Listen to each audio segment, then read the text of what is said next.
Hi, Kinesiology 4120. Welcome to our first part of our program design series for strength and conditioning. This is going to be part one, has three parts. So part 1.0, 1.1, and 1.2. This is just to break it up for you a little bit so that you're not sitting here for too long in the same video. So what we're going to go through is understanding the process of program design specifically for resistance training within part one. Looking at all of our modifiable variables.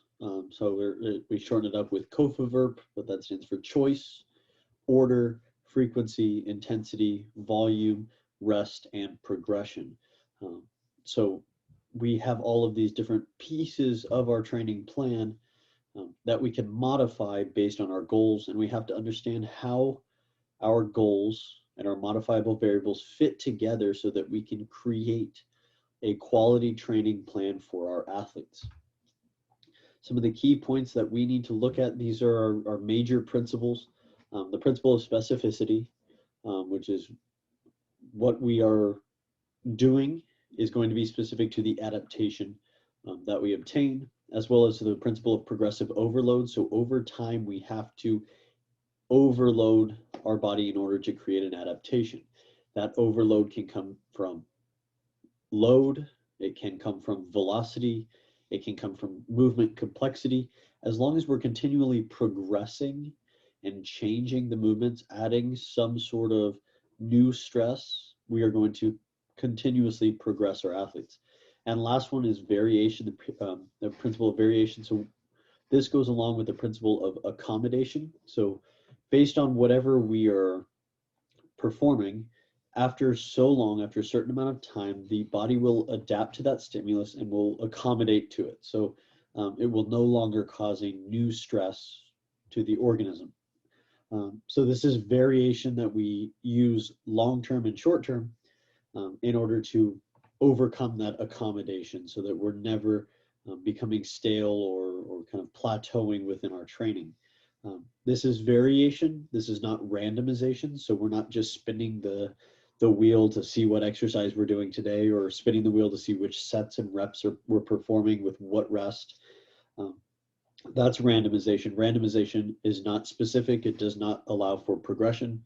But if we can have controlled variation, which we'll go through how to do this, we can control the variation, progress the variation, and make it specific to what we need. Okay. But when we look at program design as a whole, there are very few basic concepts, but there's many ways that we can do this. There are many different methods for training. No one method is better than another. No one method is more specific, more anything. And they are all their own, and they have their own positives and negatives. And it's kind of like art or music. So art, we have just three basic primary colors, but we can create some kind of masterpiece. That's similar with our program design. We have a few basic concepts like specificity, progressive overload, and variation or periodization, planned variation throughout a month, 6 months, year, 2 years, 4 years, planning long term.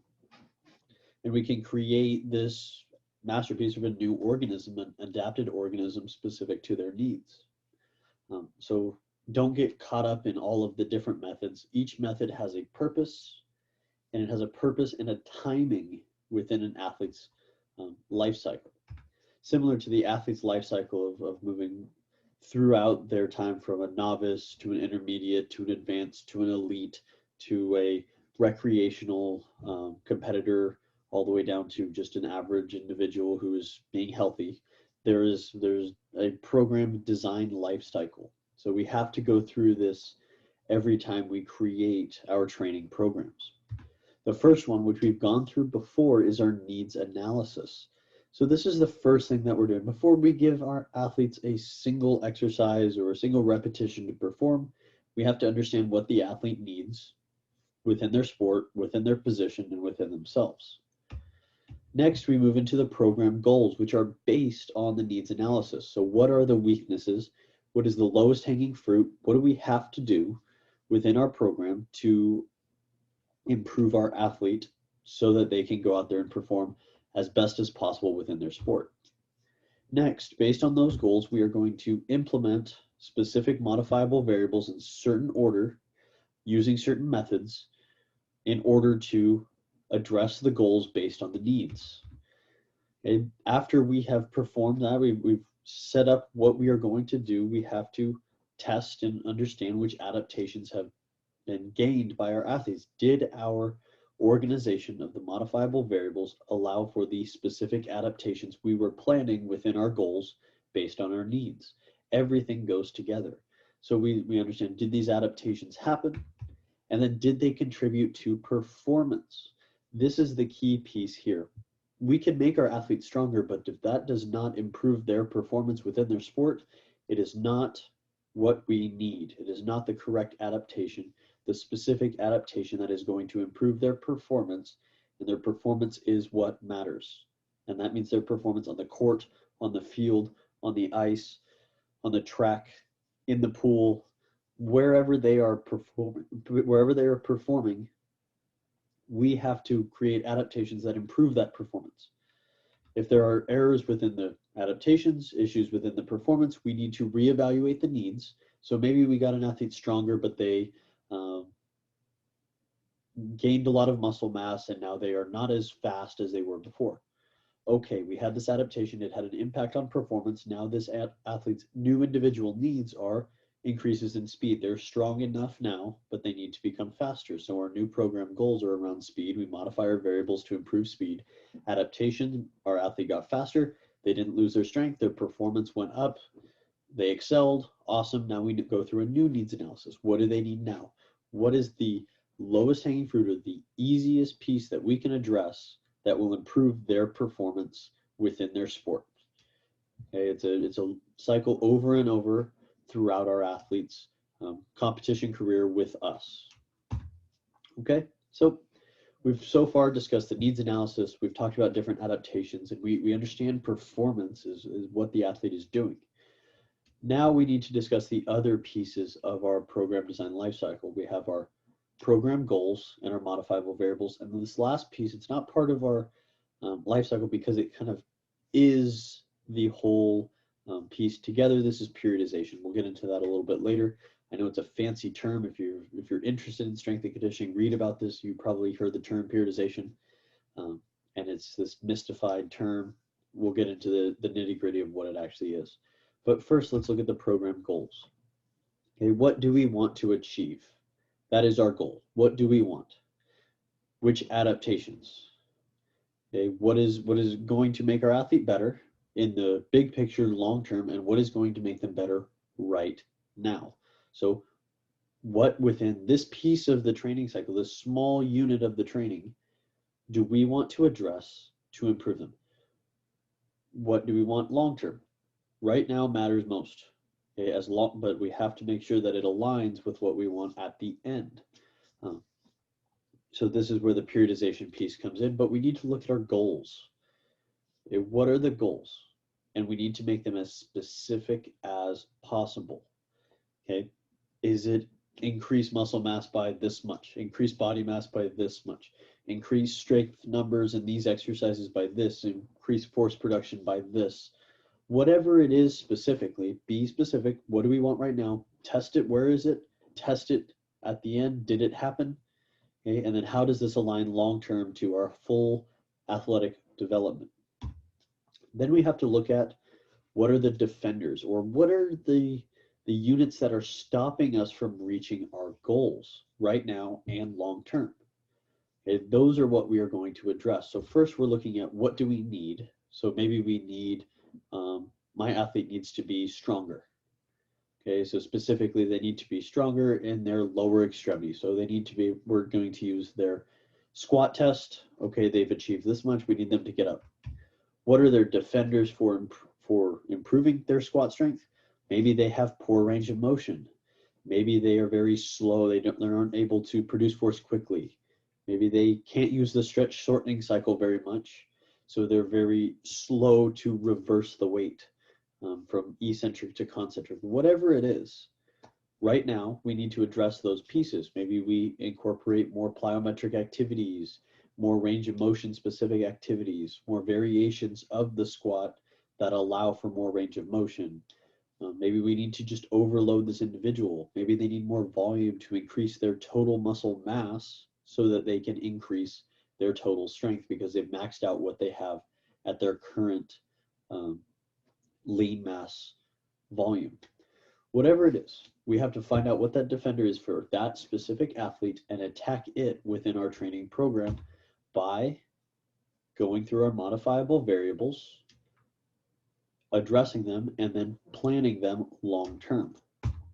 Those modifiable variables are exercise choice, exercise order, frequency of training, intensity of exercise and intensity of session, volume of the exercise and of the session and of multiple sessions, recovery, rest within the session, within the set, within the week, within the month, within the year, and progression. How are we changing or increasing the difficulty of each of these variables in order to address the adaptation we want?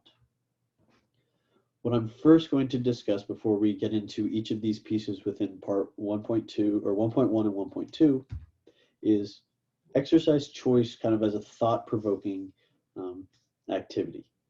Okay, first of all, I want to say that there is no such thing as a bad or a good exercise. There is only a bad or a good application of an exercise.